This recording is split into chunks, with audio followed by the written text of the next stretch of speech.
नमस्कार दोस्तों, मैं हूं जयदीप द्विवेदी। लिसियम जिस वर्ड में आपका स्वागत है। उत्तर प्रदेश पुलिस कांस्टेबल भर्ती परीक्षा का री एग्जाम 23 अगस्त से प्रारंभ हो चुका है, जो कि 31 अगस्त तक होने वाला है। कल अर्थात 23 अगस्त को 2 शिफ्टों में यह परीक्षा संपन्न कराई गई और मेरे द्वारा इस परीक्षा में जीके और जीएस के सवालों का सटीक विश्लेषण दिया जा रहा है। इसके पहले मैंने फर्स्ट शिफ्ट के पेपर में आने वाले जीएस के सवालों का सबसे सटीक विश्लेषण दिया है। यदि आपने उसे नहीं देखा है तो आप उसे देखकर और अपने पेपर के साथ मैच कर सकते हैं।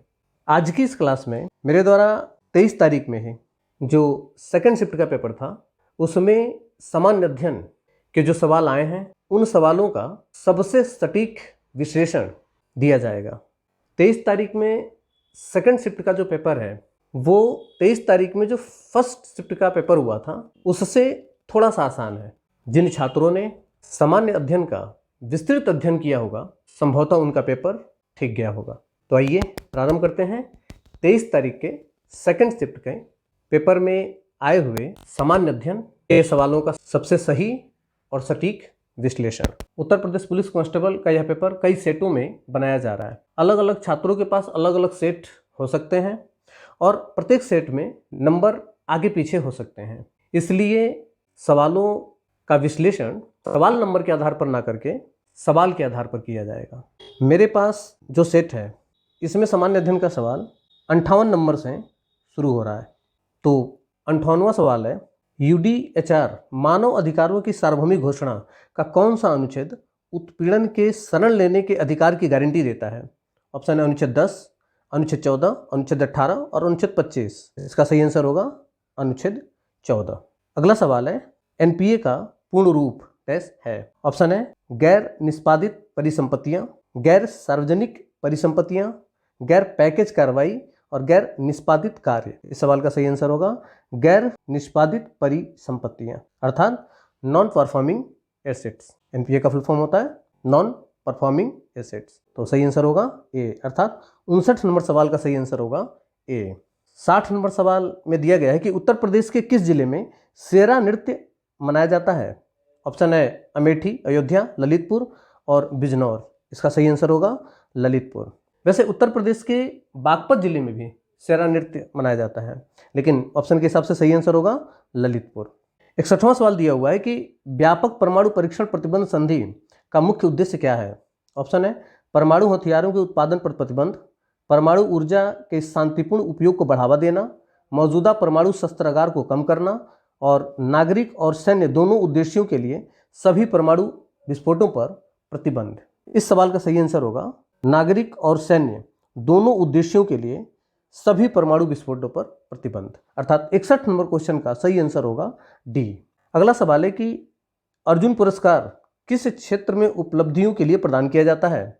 ऑप्शन है खेल, नृत्य, थिएटर अर्थात नाटक और साहित्य।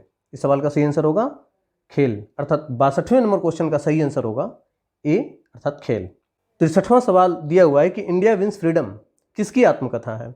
ऑप्शन है राजेंद्र प्रसाद, सुभाष चंद्र बोस, एल.के. आडवाणी और अबुल कलाम आज़ाद। इस सवाल का सही आंसर होगा अबुल कलाम आज़ाद। अबुल कलाम आज़ाद की आत्मकथा है इंडिया विंस फ्रीडम। तो सही आंसर होगा डी, अर्थात 63वें नंबर क्वेश्चन का सही जवाब होगा डी, अबुल कलाम आज़ाद। 64वां सवाल है कि 2016 के विमुद्रीकरण के बाद आरबीआई को कितने प्रतिशत 500 और 1000 रुपए के नोट प्राप्त हुए? ऑप्शन है 98.96%, 95.65%, 93.27% और 97.45%। इस सवाल का सही आंसर होगा 98.96%।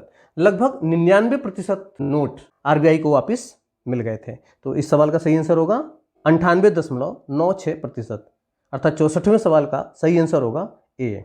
65वां सवाल है कि 1993 में मानव अधिकारों पर विश्व सम्मेलन डैश को अपनाया गया।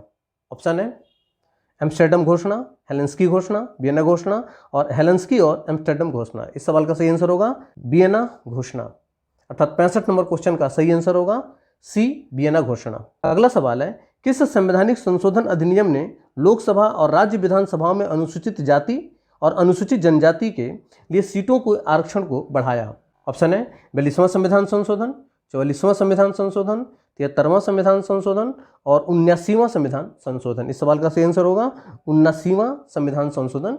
79th अमेंडमेंट जो हुआ था, इसमें लोकसभा और राज्य विधानसभाओं में अनुसूचित जाति और अनुसूचित जनजाति के लिए सीटों के आरक्षण को बढ़ा दिया गया। तो सही आंसर होगा 79वां संविधान संशोधन। अगला सवाल है, लोकटक झील भारत के किस राज्य में स्थित है? ऑप्शन है मेघालय, मणिपुर, मिजोरम और त्रिपुरा। इस सवाल का सही आंसर होगा मणिपुर। अगला सवाल है, प्रस्तावना अर्थात उद्देशिका में राष्ट्र की एकता और अखंडता शब्दों का उद्देश्य किस मौलिक सिद्धांतों को बढ़ावा देना है? ऑप्शन है समता, न्याय, बंधुता और संप्रभुता। इस सवाल का सही आंसर होगा संप्रभुता। अर्थात 68वें नंबर क्वेश्चन का सही आंसर होगा डी, संप्रभुता। अगला सवाल दिया है, डैश एक सॉफ्टवेयर प्रोग्राम है जो इंटरनेट के माध्यम से आने वाले सभी डेटा को फिल्टर करता है। ऑप्शन है एंटीवायरस, कुकीज, मॉलवेयर और फायरवॉल। इसका सही आंसर होगा फायरवॉल। अर्थात फायरवॉल एक ऐसा सॉफ्टवेयर प्रोग्राम है जो कि इंटरनेट के माध्यम से आने वाले सभी डेटा को फिल्टर करता है। तो इस सवाल का सही आंसर होगा फायरवॉल। 17वां सवाल है कि दर्शकों के साथ संवाद के लिए सोशल मीडिया प्लेटफॉर्म के रणनीतिक उपयोग के लिए क्या शब्द है? ऑप्शन है सामाजिक माध्यम विपणन, सामाजिक नेटवर्किंग, ऑनलाइन बातचीत और आभासी बातचीत। इस सवाल का सही आंसर होगा सामाजिक माध्यम विपणन, बाजारीकरण अर्थात सोशल मीडिया मार्केटिंग। 71वां सवाल दिया हुआ है कि भूटान की राजधानी क्या है? ऑप्शन है ब्रासिलिया, पोर्टोनोवा, थिम्पू और साराजेवो। सही आंसर होगा थिम्पू। भूटान की राजधानी है थिम्पू। अर्थात 71 नंबर सवाल का सही आंसर होगा सी, थिम्पू। 72 नंबर क्वेश्चन दिया हुआ है कि भारत में सबसे लंबा नदी पुल कौन सा है? ऑप्शन है रविंद्र सेतु, महात्मा गांधी सेतु, अन्नाई इंदिरा गांधी ब्रिज और भूपेन हजारिका सेतु। इस सवाल का सही आंसर होगा भूपेन हजारिका सेतु। अर्थात 72 नंबर क्वेश्चन का सही आंसर होगा डी, भूपेन हजारिका सेतु। अगला सवाल है कि सरकार ने किसान क्रेडिट कार्ड योजना कब पेश की थी? ऑप्शन है अप्रैल 1853, अगस्त 1998, जुलाई 1991, नवंबर 1995। इस सवाल का सही आंसर होगा अगस्त 1998। अर्थात 73 नंबर क्वेश्चन का सही आंसर होगा बी, अगस्त 1998।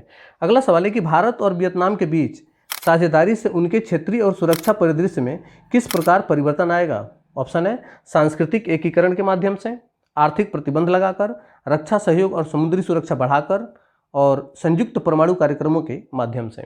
इस सवाल का सही आंसर होगा रक्षा सहयोग और समुद्री सुरक्षा बढ़ाकर। अर्थात 74 नंबर क्वेश्चन का सही आंसर होगा सी, रक्षा सहयोग और समुद्री सुरक्षा बढ़ाकर। 75 नंबर सवाल करंट अफेयर से आया है। पूछा गया कि जून 2014 तक लोकसभा में विपक्ष के नेता कौन है? ऑप्शन है राहुल गांधी, मल्लिकार्जुन खड़गे, अरविंद केजरीवाल और सोनिया गांधी। इस सवाल का सही आंसर होगा राहुल गांधी। 9 जून 2014 को राहुल गांधी लोकसभा में विपक्ष के नेता घोषित किए गए थे, तो जून से ही पूछा गया, तो सही आंसर होगा राहुल गांधी। अगला सवाल है तुगलकनामा पुस्तक के लेखक कौन है? ऑप्शन है अमीर खुसरो, जियाउद्दीन बर्नी, इब्न बतूता और एलन जरेन। इस सवाल का सही आंसर होगा अमीर खुसरो। तुगलकनामा के लेखक हैं अमीर खुसरो। सही आंसर होगा अमीर खुसरो। अर्थात 76 नंबर क्वेश्चन का सही आंसर होगा ए, अमीर खुसरो। अगला सवाल है अंतर्राष्ट्रीय अक्षय ऊर्जा एजेंसी क्या करती है? ऑप्शन है अक्षय नवीनीकरण ऊर्जा के उपयोग को बढ़ावा देती है, विकासशील देशों के लिए परमाणु ऊर्जा कार्यक्रम विकसित करती है, IRENA परमाणु ऊर्जा को आगे बढ़ाने पर ध्यान केंद्रित करती है और दुनिया भर में जीवाश्मी ईंधन परियोजनाओं के लिए वित्तीय सहायता प्रदान करती है। इस सवाल का सही आंसर होगा अक्षय नवीनीकरण ऊर्जा के उपयोग को बढ़ावा देती है। अतः 77 नंबर क्वेश्चन का सही आंसर होगा ए। 78वां सवाल दिया हुआ है कि वैश्विक आतंकवाद विरोधी प्रयासों के समन्वय के लिए किस संगठन को जिम्मेदार माना जाता है? ऑप्शन है इंटरपोल, नाटो, विश्व बैंक और UNCCT। मुझे उम्मीद है कि ज़्यादातर छात्रों ने इंटरपोल लगाया होगा, ये गलत जवाब होगा। इसका सही जवाब होगा UNCCT। अर्थात 78 नंबर सवाल का सही आंसर है डी, UNCCT।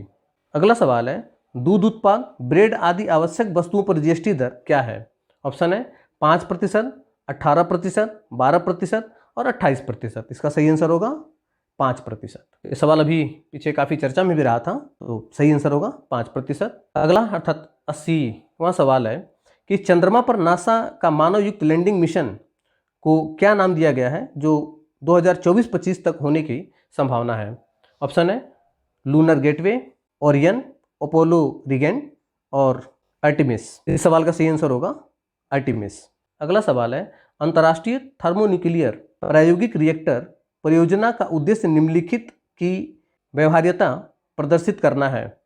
ऑप्शन है ऊर्जा उत्पादन के लिए परमाणु विखंडन, बड़े पैमाने पर और कार्बन मुक्त स्रोत के रूप में संलयन ऊर्जा, उन्नत सौर पैनल प्रौद्योगिकी, अंतरिक्ष आधारित बिजली उत्पादन। इस सवाल का सही आंसर होगा बड़े पैमाने पर कार्बन युक्त स्रोत के रूप में संलयन ऊर्जा, अर्थात 81 नंबर क्वेश्चन का सही आंसर होगा बी। 82वां सवाल पूछा गया है कि 14 सितंबर को किस रूप में मनाया जाता है। ऑप्शन है राष्ट्रीय हिंदी दिवस, राष्ट्रीय मतदान दिवस, विश्व कैंसर दिवस और इंजीनियर दिवस। इसका सही आंसर होगा राष्ट्रीय हिंदी दिवस। 14 सितंबर को राष्ट्रीय हिंदी दिवस मनाया जाता है। इसका सही आंसर होगा ए। अगला सवाल है भारतमाला परियोजना किससे संबंधित है। ऑप्शन है सड़क मार्ग, जल मार्ग, हवाई अड्डों और वानिकी। इसका सही आंसर होगा सड़क मार्ग। अगला सवाल दिया गया कि निम्नलिखित में से कौन सा त्यौहार भारत में प्रकाश के त्योहारों के रूप में जाना जाता है। ऑप्शन है होली, दिवाली, क्रिसमस यानी बड़ा दिन, ईद। इसका सही आंसर होगा दिवाली। दिवाली प्रकाश का त्यौहार माना जाता है। अगला सवाल है भारतीय जीएसटी में निम्नलिखित में किस प्रकार का कर प्रस्तुत किया जाता है। ऑप्शन है आयकर, सेवा कर, धन कर और संपत्ति कर। इसका सही आंसर होगा सेवा कर।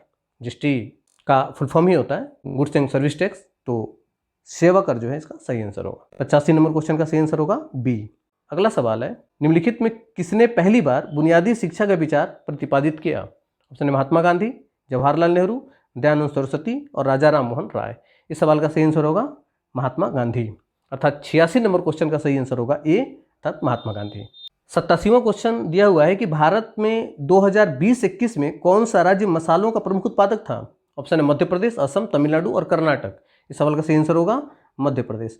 2020 और 21 के आंकड़ों के हिसाब से मध्य प्रदेश भारत में मसालों का प्रमुख और प्रथम उत्पादक राज्य रहा था, तो सही आंसर होगा मध्य प्रदेश। अगला सवाल है प्रथम lifetime disturbing the peace award शांति भंग का आजीवन पुरस्कार का प्राप्तकर्ता कौन है। ऑप्शन है सलमान रुश्दी, अरुंधति राय, जो बिडेन और रोरी स्टीवर्ट। इस सवाल का सही आंसर होगा सलमान रुश्दी। अगला सवाल है कि सबसे कम लिंगानुपात वाला भारतीय राज्य है। ऑप्शन है हरियाणा, पंजाब, उत्तर प्रदेश और अरुणाचल प्रदेश। इस सवाल का सही आंसर होगा हरियाणा। भारत में सबसे कम लिंगानुपात हरियाणा में है, तो 89वें सवाल का सही आंसर होगा ए, हरियाणा। 90 नंबर का सवाल दिया हुआ है कि जनसंख्या यानी डी का घनत्व है। ऑप्शन है D equal to S upon W, D equal to S upon N, D equal to N upon S और D equal to S upon S. इस सवाल का सही आंसर होगा डी इक्वल टू एन यानी कि संख्या बटा एस यानी स्पेस। अगला सवाल दिया हुआ है कि बायोमेट्रिक प्रौद्योगिकी का एकीकरण भारत के आंतरिक सुरक्षा ढांचे को कैसे बढ़ाता है। ऑप्शन है समग्र निगरानी को बढ़ाते हुए, वास्तविक समय स्थान ट्रैकिंग प्रदान करके, मानव सुरक्षा कर्मियों की आवश्यकता को पूरी तरह समाप्त करके, नागरिकों के लिए कागजी कार्रवाई को कम करके और प्रशासनिक प्रतिक्रियाओं को सुव्यवस्थित करके और पहचान और सत्यापन प्रक्रियाओं में सुधार करके।